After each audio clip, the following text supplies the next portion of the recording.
Assalamu alaikum.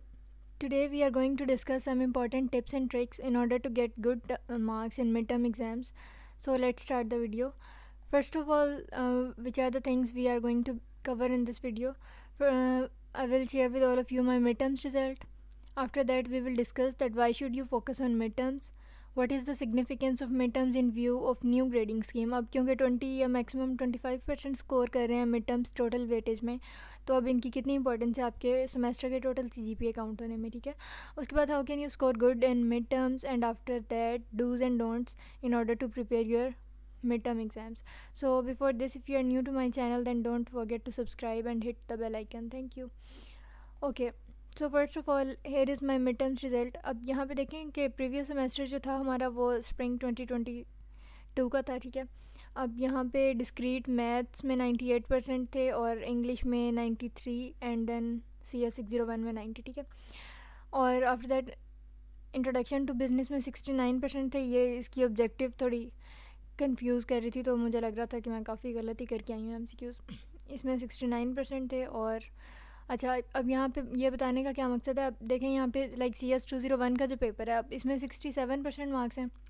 अब ये क्यों है, क्योंकि समटाइम्स क्या होता है कि लैब में अगर कोई हार्डवेयर का इशू भी आ जाता है. अब इस पेपर में जो मेरा सिस्टम था, कंप्यूटर था जो मेरे वाला, उसका इंटरनेट कनेक्शन की जो पोर्ट थी CPU में वो बार बार उनकी हिल रही थी और वो पेपर जो है दरम्यान में बार बार रुक रहा था. 1 आवर का पेपर था और जो है उसमें 25 to 30 मिनट्स तो वो एग्ज़ाम जो है वो मेरा सच पे हैंग ही रहा था. तो बस वो सारा स्ट्रेस लेवल.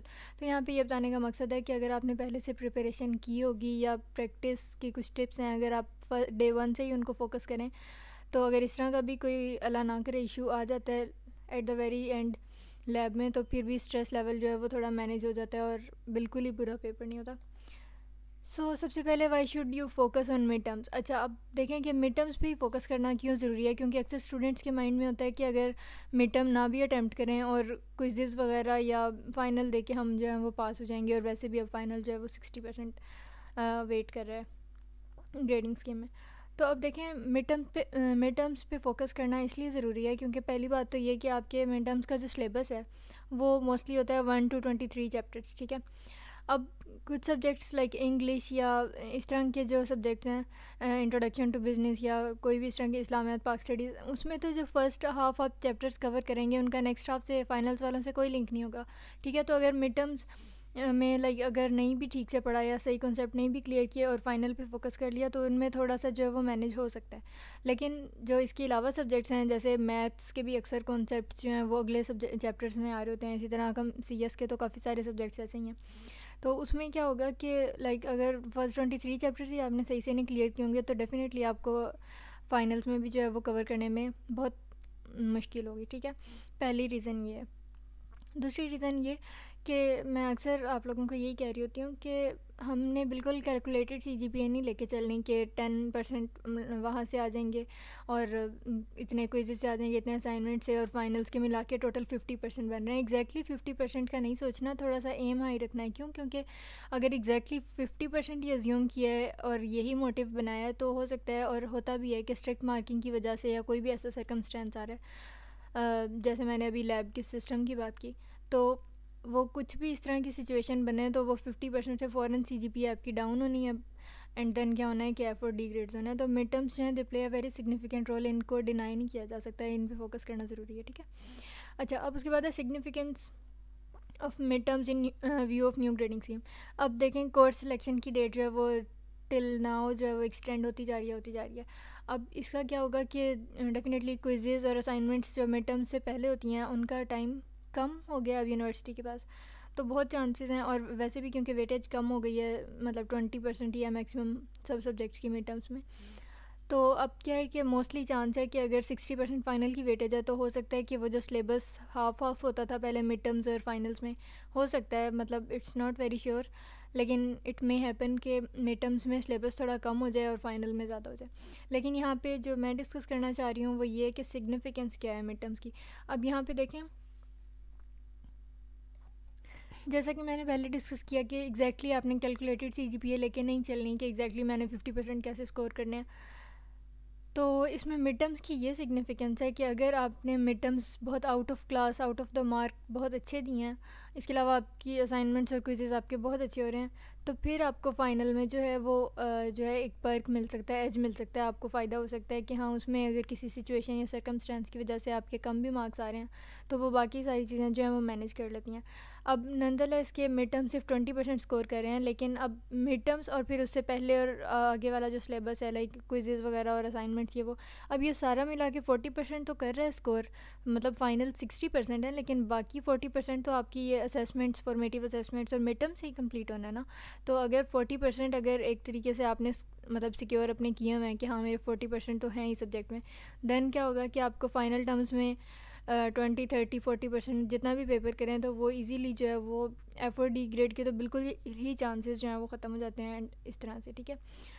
तो अब यहाँ पे क्या है, अब अक्सर आपने सुना होगा कि मिड टर्म्स में अगर 44 मार्क्स का पेपर है तो 9-10 नंबर लेके 20% बन जाते हैं और इतने काफ़ी होते हैं पास होने के लिए। तो ऐसा कैलकुलेटर या फॉर्मूला के हिसाब से, एक्सेल शीट के हिसाब से तो ठीक है, लेकिन अगेन वही बात कि बिल्कुल एज पे नहीं रहना, मिड टर्म्स में एक बार अच्छे से पढ़ लें। और इससे क्या होगा कि अगर आपके फाइनल्स का सिलेबस जो है वो लाइक प्रीवियस से लिंक्ड है कॉन्सेप्ट्स उसके, तो उसमें भी आपकी हेल्प हो जाएगी। और दूसरा ये कि कुछ सब्जेक्ट्स ऐसे भी होते हैं जिसमें फ़ाइनल्स का सिलेबस 1 to 45 चैप्टर्स होता है लाइक CS के मोस्टली सब्जेक्ट्स हैं, CS 201 अब जो है या CS 601, तो उनका पूरा पूरा सिलेबस होता है फाइनल टर्म्स में, मिड टर्म्स का भी इंक्लूडेड होता है। तो उसमें क्या होता है कि अब वैसे तो इंस्ट्रक्टर ने अनाउंसमेंट पेज पे कहना है कि मिड टर्म्स जो है उसमें से 5% या 10% पेपर आएगा, लेकिन जब वो कंप्यूटर में हम पेपर टाइम पे एग्ज़ाम आईडी और वो सारा कुछ इनरोल करते हैं, तो क्या होता है कि वो क्वेश्चन बैंक से उनके रैंडम क्वेश्चन शफल होके आते हैं। उन्होंने कोई एग्जैक्टली पैटर्न तो नहीं बनाया हुआ कि किस रोल नंबर के पास कौन सा क्वेश्चन जाना है। तो क्वेश्चन बैंक से इट मे हैपन के मिड टर्म्स वाले ही सिलेबस के अक्सर लॉन्ग आ जाएँ। तो ऐसा 3-4 बार मेरे साथ हुआ है कि फ़ाइनल्स में आता ही सारा मिड टर्म्स का है, लॉन्ग में भी शॉर्ट में भी, इस तरह से। तो फिर अब ये देखें कि अगर मिड टर्म्स को ठीक से कवर ही नहीं किया होगा तो फिर बेशक फ़ाइनल्स पे जितना भी फोकस कर लें, लेकिन अगर सब्जेक्ट में मिड टर्म भी सिलेबस में फ़ाइनल में इंक्लूडेड है और सारे क्वेश्चन बैंक से में मिड वाले आ जाते हैं, तो फिर डेफिनेटली इस तरह आपकी जो परसेंटेज है CGPA वो डाउन हो सकती है, ठीक है। अच्छा जी, उसके बाद tips to score good in mid terms. अब यही है कि डे 1 से आपने जो है वो फोकस करना है। अब ये डिपेंड करता है, it depends on your schedule. अगर आपके पास जितने भी फ्री आवर्स हैं उसमें हमने कैसे मैनेज करना है। अगर कोई लाइक हर सब्जेक्ट डेली थोड़ा थोड़ा पढ़ना है, या पहले एक दिन एक सब्जेक्ट को ज़्यादा पढ़ लें, नेक्स्ट डे नेक्स्ट को टाइम दे लें, इस तरह से। और उसके अलावा क्विज़ेज़ वगैरह जो हैं उनको ठीक से जो है वो प्रिपेयर करें, या असाइनमेंट्स जो हैं बेसिकली वो ख़ुद से अगर करें तो समटाइम्स लाइक इस्लामियत या पाक स्टडीज़ या इंग्लिश की भी मोस्टली असाइनमेंट्स देख के लग रहा होता है कि इनको कवर करके भी हमारा सिलेबस के जो चैप्टर्स कवर नहीं हो रहे, बट इन रियलिटी क्या होता है कि वो काफ़ी सारा कॉन्सेप्ट जो है वो क्लियर आपका हो जाता है अगर हम खुद से असाइनमेंट्स और GDBs ये सारे करें, ठीक है। अच्छा जी, after that some dos and don'ts.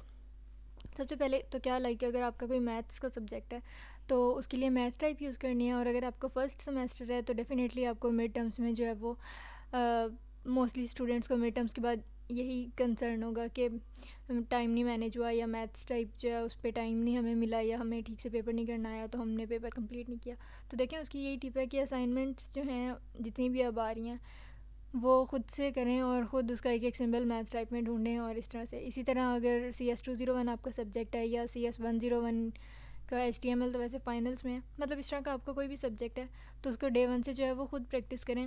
और मैथ्स टाइप जो है, अगर असाइनमेंट्स आपने सिर्फ असाइनमेंट जो 1-2 ही हैं मिड टर्म से पहले, अगर वो सिर्फ आपने ख़ुद टाइप कर लिया ना मैथ्स टाइप पे, तो इसके अलावा आपको अलग से मैथ्स टाइम पे बैठ के मैथ्स टाइप पे प्रैक्टिस करने की बैठ के ज़रूरत है ही नहीं बिल्कुल। मतलब असाइनमेंट से बस इतना कवर हो जाएगा, तो अलग से मैथ्स टाइप को टाइम देने की ज़रूरत नहीं है। लेकिन जो असाइनमेंट्स आ रही हैं उनको ऑनेस्टली खुद से करें। टाइप मैथ्स टाइप में डेव C++ में अगर कोडिंग है तो उसको डे 1 से करें। And that was all about mid terms. फिर भी इसमें अगर कोई कन्फ्यूजन रह गई हो तो you can drop a comment and I will answer your questions. Thank you.